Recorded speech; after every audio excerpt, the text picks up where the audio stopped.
जय श्री राम दोस्तों, आप सभी का स्वागत है अक्षय वशिष्ठ चैनल पर। इस चैनल पर मैं अक्षय वशिष्ठ आपको ऐसे पैरानॉर्मल इंसिडेंट और एक्टिविटीज के बारे में बताता हूँ जो कि हमारे फॉलोअर्स और सब्सक्राइबर्स हमारे साथ शेयर करते हैं। इंस्टाग्राम आईडी, जीमेल आईडी और अब एक ऐसा फोन नंबर जो कि आप स्क्रीन पर देख सकते हैं। तो कभी आपके साथ कोई पैरानॉर्मल इंसिडेंट हुआ हो, आप उसे रिकॉर्ड करके भेज सकते हैं। मैं अक्षय वशिष्ठ उसे नरेट करूंगा अपनी आवाज में। आगे बढ़ने से पहले एक बार धन्यवाद जो आप हमारे इंस्टाग्राम, यूट्यूब को इतना प्यार दे रहे हैं। ये जो रियल इंसिडेंट हम आपके सामने लेके आते हैं, आप में से कुछ लोग हैं जिन्होंने अपने ऐसे दर्दनाक हादसे हमसे शेयर किए जो अपनी जिंदगी में बहुत ज्यादा परेशान रहे हैं या अभी भी बहुत ज्यादा परेशान चल रहे हैं। जो लोग नहीं चाहते कि आगे आने वाली जनरेशन अपने ऊपर कोई ऐसा बोझ उठा ले जिसे चाहकर भी अपने ऊपर से हटा ना पाए। हम हमेशा से धन्यवाद करते आए हैं उन लोगों को जो अपने रियल इंसिडेंट हमसे शेयर करते हैं, क्योंकि ये वो इंसिडेंट होते हैं जो लोगों ने जिए हैं, वो नहीं जो बनाए हैं। बहुत सारी ऑडियंस है जो सोचती है कि हम ऐसे इंसिडेंट लेके आते हैं जो बनावटी होते हैं, लेकिन ये वो रियल इंसिडेंट है जो लोग हमसे शेयर करते हैं। हम उनकी रिकॉर्डिंग्स लगाते हैं, उनका दर्द महसूस करते हैं। और इस बारे में आज मैं आपके सामने ये सारी चीजें क्यों रख रहा हूँ, क्योंकि लोग रो रो के अपनी रिकॉर्डिंग भेजते हैं। उनमें उनके इमोशंस होते हैं जहाँ पर वो बताते हैं कि कैसे हमने अपने पिताजी को खो दिया। और रीजन क्या था कि पिताजी मीठा खा के किसी खेत के बीच में से जा रहे थे।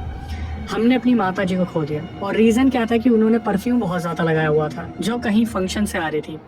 हमने अपनी बहनों को खो दिया क्योंकि वो भी बहुत ज्यादा सुंदर बनके किसी ऐसे एरिया से आ रही थी जहाँ पर पीपल का पेड़ था और उस पीपल के पेड़ पे जिन रहता था।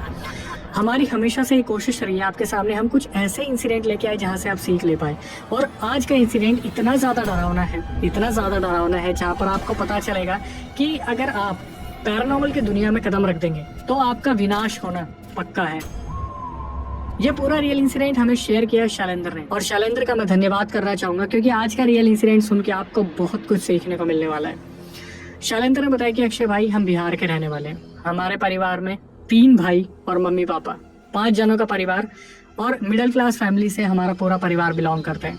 हमारे खेत हैं, हम खेती के बल पे ही जीते आए हैं। मतलब हमारा बचपन हमारा खेतों में खेलते हुए ही निकला है। इन्होंने बताया कि भाई मेरे पापा फार्मर हैं और शुरू से ही हमने थोड़ा इस तरीके की जिंदगी देखी है जहाँ पर फाइनेंशियल बहुत सिचुएशन आई, लेकिन परिवार वालों ने कभी भी हमें पढ़ाई लिखाई से मना नहीं किया। बहुत पैसा लगाया और उसके बाद हमें कामयाब इंसान बनाया। फिर शैलेंद्र ने, जिनको घर में टिंकू भी कहा जाता है, इन्होंने बताया कि अक्षय भाई, मेरे जो सबसे बड़े वाले भाई हैं वो भी पढ़े लिखे हैं, मैं भी पढ़ा लिखा हूँ, लेकिन हमारे जो बीच वाले भाई हैं वो बनारस में रहते हैं। अब वो बनारस में क्यों रहते हैं इसको हम थोड़ा सा बाद में कवर करेंगे, लेकिन इन्होंने बताया कि अक्षय भाई, हमारा जो परिवार है ना वो बिल्कुल भी नहीं डरता। इन्होंने ये मेंशन नहीं किया कि नॉन बिलीवर है। इन्होंने ये बताया कि हम शुरू से ही इन सब चीज़ों के बीच में इतने रहे हैं, भूत प्रेत आत्माओं के बीच में, कि हम सुनते भी आए हैं।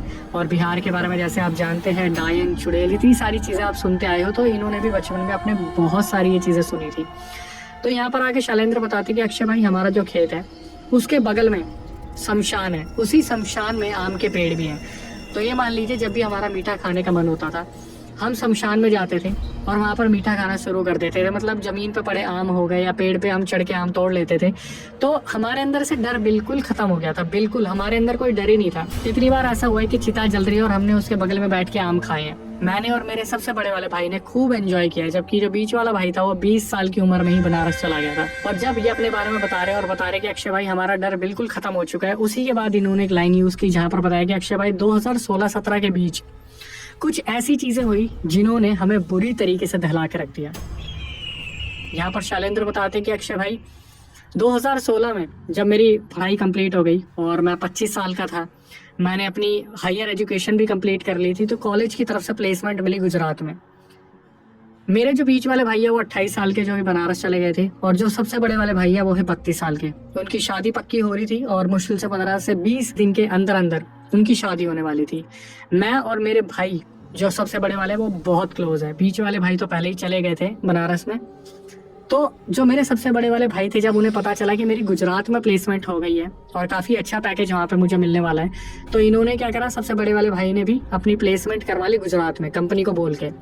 और एक कोइंसिडेंस कि जो भाभी आने वाली थी जिनसे सबसे बड़े वाले भाई का रिश्ता हुआ था, उनकी भी प्लेसमेंट गुजरात में लगी थी। और कहीं ना कहीं रीज़न जो बड़े वाले भैया का गुजरात जाने का था वो यही था कि छोटे वाले भाई के साथ भी रह लूँगा और अपनी वाइफ के साथ भी रह लूँगा।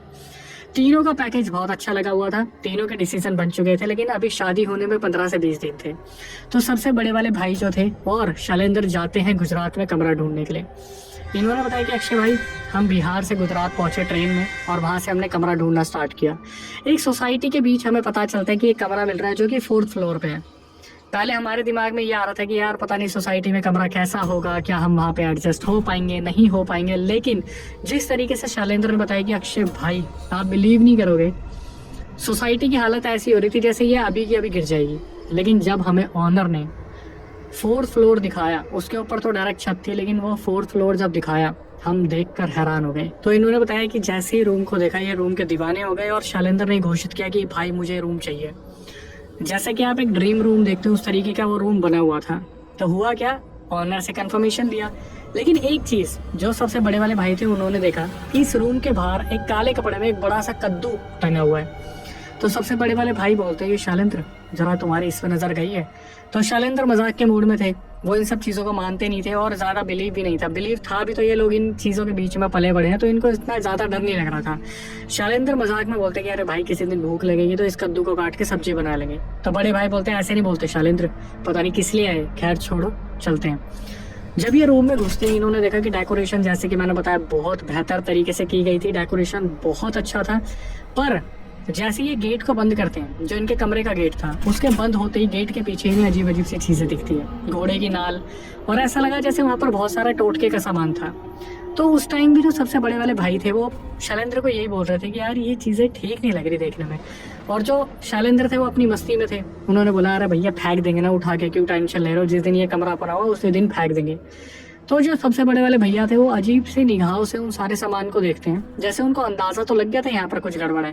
लेकिन फिर भी वो ये बोलते हैं कि चलो अभी कोई नहीं, हम अपना एडवांस वगैरह देके निकलते हैं यहाँ से, क्योंकि मुश्किल से 8-10 दिन में शादी आने वाली थी। तो ये लोग वहाँ पर ऑनर को एडवांस देते हैं, जो भी सिक्योरिटी अमाउंट था वो देते हैं और बता देते हैं कि अभी 8-10 दिन में हम लोग आ जाएंगे। तो ऑनर भी कूल था, उसने बोला ठीक है आप आ जाना और जैसे भी है चाबी वगैरह आप मेंटेन कर लेना अपनी। अब हुआ क्या, दोनों भाई वापस आते हैं और जो सबसे बड़े वाले भैया थे, जो घर के सबसे बड़े पूजनीय लड़के थे, उनकी शादी होती है जो कि बहुत धूमधाम से होती है। और बनारस से बीच वाले भैया को बुलाया गया था, लेकिन वो किसी काम से वहाँ पे अटके हुए थे। तो उनका ये था कि शादी के 1-2 दिन बाद वो आ जाएंगे।